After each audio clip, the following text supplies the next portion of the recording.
ini adalah dinamika yang terjadi di Indonesia, bergabungnya PKB dan PKS, Anies dan Gus Muhaimin yang ketemu di tikungan tajam.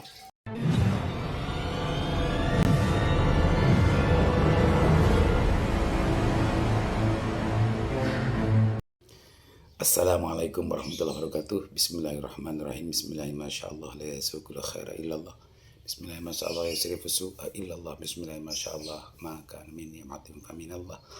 Bismillahirrahmanirrahim. La hawla wa la quwwata illa billah. Allahumma shalli ala Muhammadin al-fatih lima ulikul khatim lima sabaka nasul haqqi bil haqqi wal hadi ila siratal mustaqim. Wa ala alihi wa sahbihi haqqa qadri miqdarin azim. Rabbi shrah li sadri wa yassir li amri wahlul 'uqdatam min lisani yafqahu qawli. Amin. Pemirsa, memperhatikan, menyimak, mengikuti perkembangan duet Amin. Ini banyak sekali respon dan reaksi dari berbagai pihak gitu ya. Bahkan saya sempat melihat sebuah tayangan video PA212 bahkan tidak mendukung gitu ya, karena bergabung Muhaimin dengan PKB-nya ke koalisi perubahan itu dianggap bahwa PKB itu dianggap sebagai kelompok dan komunitas pembela penista agama.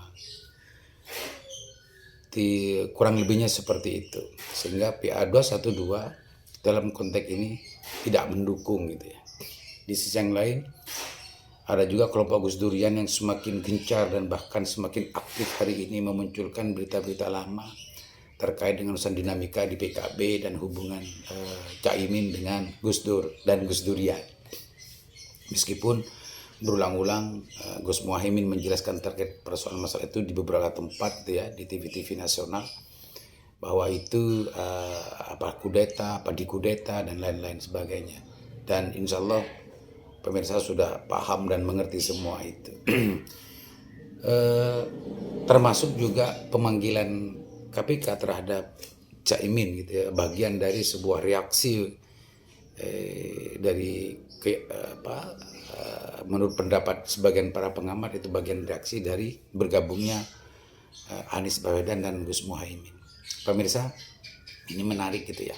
Secara ideologis memang banyak yang menyimpulkan bahwa antara PKB dengan PKS itu adalah minyak dan air, jadi tidak bisa menyatu. Kalau saya melihatnya itu justru memang asbabul wurudnya, kronologisnya, bergabungnya Anies dan Gus Muhaimin ini adalah ketemu di tikungan tajam gitu ya. Di koalisi Indonesia Raya gitu ya, Gus Muhaimin sudah sekian lama tidak mendapatkan kepastian dari Prabowo.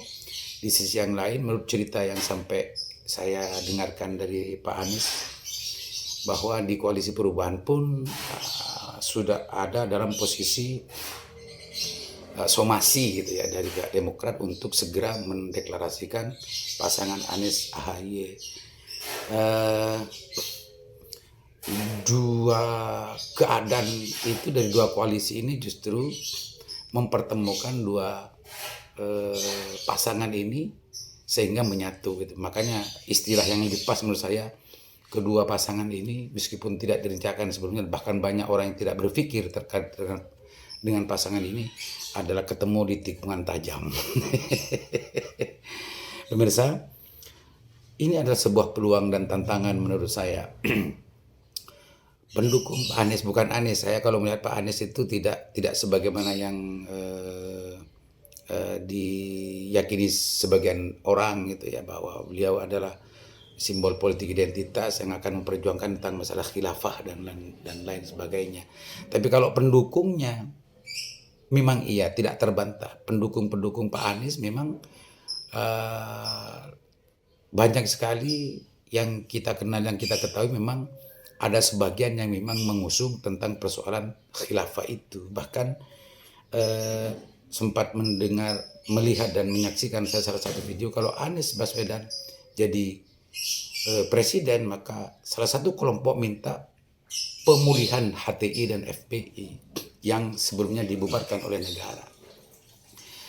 Ya, yang pasti keinginan ini adalah untuk bagaimana gerakan dan perjuangan khilafah akan dilanjutkan gitu. Tapi semua ini adalah sebuah dinamika yang terjadi dalam politik di Indonesia. Menurut saya ini adalah salah satu solusi agar kelompok-kelompok yang memang sudah jelas-jelas bertentangan dengan Undang-Undang 45 dan Pancasila ini tidak leluasa bergerak di Indonesia. Bergabungnya PKB dan Anies, dalam konteks ini Anies dan Gus Muhaimin, ini menurut saya adalah salah satu tembok atau salah satu penangkal gitu ya, agar gerakan dan perjuangan politik khilafah ini tidak leluasa bergerak. Coba bayangkan kalau seumpama Pak Anies betul-betul menjadi presiden dan yang didukung oleh orang-orang semacam ini, mayoritas orang-orang semacam ini, maka tekanan akan semakin kuat, tekanan akan semakin leluasa kepada Pak Anies untuk bagaimana memulihkan kembali HTI dan FPI atau menghidupkan kembali FPI dan HTI. Ini bahaya buat negara menurut pemikiran saya. Terus yang kedua, dengan hadirnya PKB dan Muhaimin yang kita semua tahu bahwa PKB ini adalah anak kandung dari NU dan NU adalah organisasi Islam terbesar di Indonesia yang mengusung tentang persoalan Islam wasatiyah, dan garis politiknya jauh dari politik khilafah gitu ya. Maka hadirnya dan masuknya Muhaimin di kelompok ini, Anies Baswedan, adalah solusi dan bahkan bisa menjadi penangkal agar gerakan dan perjuangan khilafah, konsep politik khilafah ini tidak leluasa bergerak dan tidak mempunyai ruang yang luas gitu ya untuk menekan Pak Anies Baswedan. Itu misalnya kesimpulan sementara dari saya terkait masalah ini. Yang kedua, gerakan Gus Durian yang semakin masif ini menurut saya biasa saja ya, setiap 5 tahun seperti itu. Tapi sebetulnya PKB dalam konteks ini masih tidak pernah berubah. Secara mabda siasinya sama seperti dulu waktu dipegang Gus Dur. Kalau dalam pelaksanaan politiknya dianggap tidak sepenuhnya sebagaimana yang diusung gitu ya, maka itu bukan salah mabda siasinya, tapi itu salah pelaku politiknya dan politisi PKB-nya. Ini catatannya menurut saya. Apa yang diperjuangkan PKB hari ini tidak sama sekali berubah sebagaimana yang diperjuangkan oleh Gus Dur dalam konteks mabda siasi PKB. Kalau ada banyak orang yang melihat dan menyaksikan bahwa sudah bergeser dari apa yang diperjuangkan Gus Dur, menurut saya itu tidak kurang tepat ya. Itu kurang tepat menurut saya. Yang pas itu adalah orang-orang yang hari ini ada di PKB, baik secara struktur dan yang baik secara struktural ya, maksud saya secara struktural memang orang yang sebelumnya punya dinamika dengan Gus Dur dan Gus Durian. Jadi kalau ideologi perjuangannya PKB sama persis dengan apa yang diperjuangkan oleh NU dalam konteks politik. Maka Gus Muhaimin sempat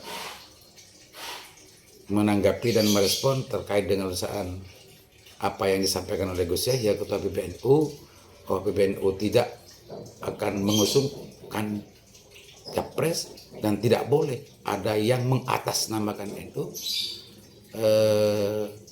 Gus Muhaimin merespon memang iya, NU harus fokus dan juga fokus saja kepada pengurusan keagamaan, urusan keagamaan. Biar PKB yang ngurus masalah politik, karena politik ini berat, maka NU tidak, karena PKB urusan politik ini berat gitu. Ini menarik itu kinayahnya orang-orang elit ketika saling menanggapi persoalan-persoalan yang sebetulnya sesuatu yang serius tapi ditanggapi secara seolah-olah guyonan gitu ya. Itu NU banget kalau seperti itu. Menurut saya itu saja. salah satu respon dari saya terkait dengan perkembangan hari ini. Dan ini adalah dinamika yang terjadi di Indonesia, bergabungnya PKB dan PKS, Anies dan Gus Muhaimin yang ketemu di tikungan tajam. Terima kasih. Assalamualaikum warahmatullahi wabarakatuh.